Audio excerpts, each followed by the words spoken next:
देखो, बजट दिल्ली के कागजों में उनको ठीक लगता होगा, लेकिन ग्रामीण पृष्ठभूमि पे ठीक नहीं है।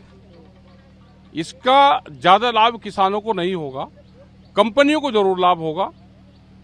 जो ऑर्गेनिक और नेचुरल फार्मिंग की बात करिए, वो भी कोई न कोई एनजीओ, कंपनी, कोई संस्था वो इसको लेगी और वो कहेगी कि हम इतने किसानों को खेती करने सिखाएंगे ऑर्गेनिक। ये आएगा, उस पर पैसा चला जाएगा। वो इसका ये देखना कि किस मद में पैसा जाएगा। डायरेक्ट किसानों को लाभ देना है तो उसकी फसलों की कीमतें देनी पड़ेगी, उसके लिए प्रावधान करना पड़ेगा। आप उसको पानी फ्री दे दो तो सीधा लाभ किसानों को मिलेगा।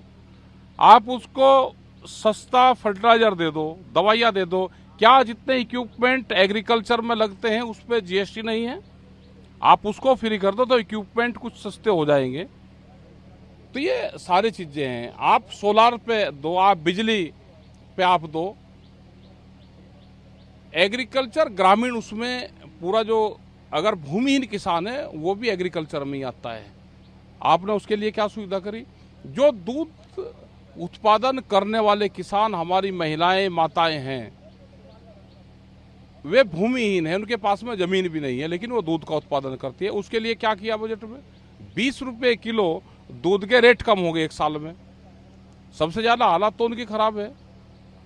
जो कारखानों में काम करते हैं लेबर, उसका क्या करा? आपने हेल्थ पे क्या किया? ग्रामीण हेल्थ पे कोई योजनाएं हैं? एजुकेशन आप उनको फ्री दे दो, उन पे काम करना चाहिए। एजुकेशन जो दिल्ली की एजुकेशन है, आप वो करो ना गांव में भी। वित्त मंत्री सीतारमण जी कहे नेचुरल फार्मिंग को बढ़ावा दिया गया है। ग्राम पंचायत अगर योजना लागू करना चाहेंगे तो बढ़ावा मैं बता दो कि कोई न कोई एनजीओ, कंपनी आएगी, वो पैसे लेगी, वो कहेगी कि मैं नेचुरल फार्मिंग किसानों को सिखाऊंगी। वे 100 किसानों को बुलवाएंगे, उनका बजट लेंगे, उनको बताएंगे कि आप इसमें गोबर की खाद गिरो, ये गिरो। ये तो किसान कर ही रहा। आप उसकी अलग से मार्केटिंग आप अगर दे दोगे, उसकी अलग मार्केट दे दो उसकी, तो किसान तो नेचुरल फार्मिंग कुछ किसान कर रहे हैं। राज्य के साथ साझेदारी करके केंद्र सरकार डिजिटल इंफ्रास्ट्रक्चर बढ़ाने का काम करेगी, जिससे किसानों को। हमने तो कहा कि डिजिटल बढ़ाओ ना, हमें किसानों को डिजिटल कैंपेन से जोड़ दो।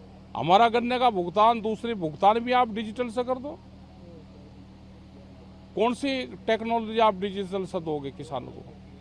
भाई हमारा भुगतान भी जोड़ दो ना आप उसी से, डिजिटल से ही, डिजिटल प्लेटफॉर्म से आप बढ़ाओ।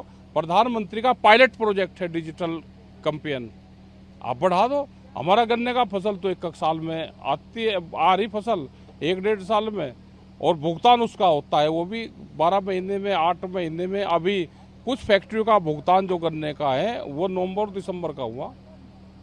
कृषि और से जुड़े सेक्टरों को 1.52 लाख रुपए का प्रावधान दिया गया, ये कारगर साबित हो कृषि।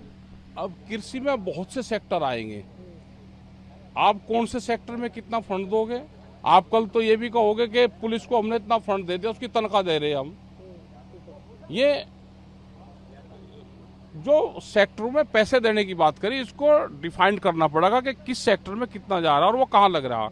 आप भाव देने की बात नहीं करते, सारी बात करते हो भाई एमएसपी गारंटी कानून दे दो। आप ये तो कहो कि हम सब फसलें हम खरीद देंगे, उसका नुकसान होगा तो हम भरपाई सरकार करेगी, उसकी कुछ नहीं कर रही। अभी बाढ़ आई, पूरा हमारा उत्तर प्रदेश और बिहार, बहुत हिस्से बाढ़ से प्रभावित हुए। क्या उन किसानों को लाभ मिल रहा है?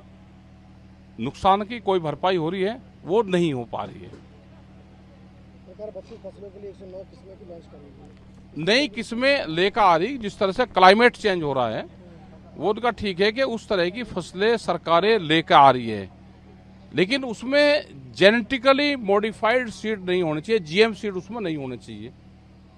फसलें तो हमारे वैज्ञानिक है, जो रिसर्च सेंटर हैं, क्या उसको फंड लोकेट किया है?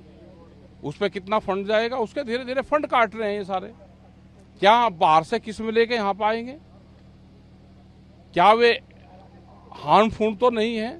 क्या वे मानव शरीर के लिए हानिकारक तो नहीं है? तो इन सब चीजों पे ध्यान हमको करना पड़ेगा।